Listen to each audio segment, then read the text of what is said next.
Le projet d'Eastman, en fait, c'est avant tout un projet d'industrialisation.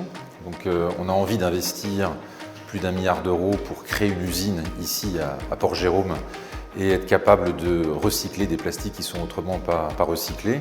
Et donc c'est véritablement la construction de l'ensemble d'une usine et qui est une industrie qui est là pour durer. Lorsqu'on fait ce type d'investissement, on investit pour des décennies et c'est vraiment de la réindustrialisation. Ensuite, pourquoi décarboner? C'est parce que nous, le métier dans lequel on est, en fait la technologie à laquelle on s'adresse, permet de produire un matériau final qui a une empreinte carbone moins importante que le vierge. Et c'est en cela en fait, qu'on va décarboner une industrie existante.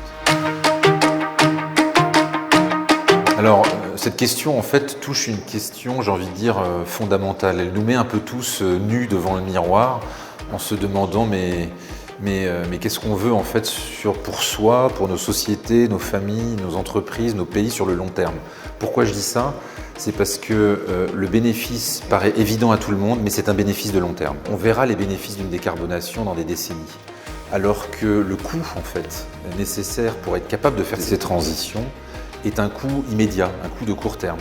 Et donc il faut accepter, en tant que citoyen, industriel, politique, membre de cette société, d'absorber un coût aujourd'hui dans la manière avec laquelle on consomme, la manière avec laquelle on produit, pour un bénéfice qui apparaîtra plus tard.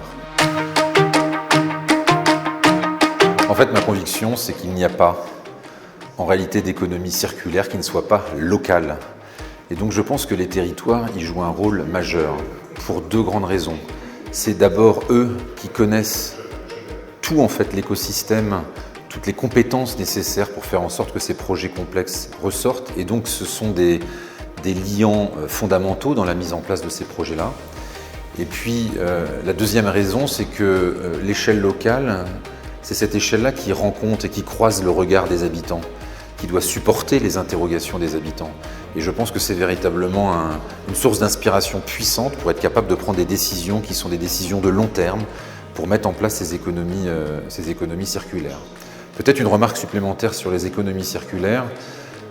Trop souvent, on fait peut-être une petite erreur d'appréciation en se disant « Tiens, une économie circulaire, je vais prendre une économie linéaire et je vais boucler la boucle à la fin en me disant que comme ça, j'aurais créé une économie circulaire. » Dans la réalité, ça ne se passe pas comme ça.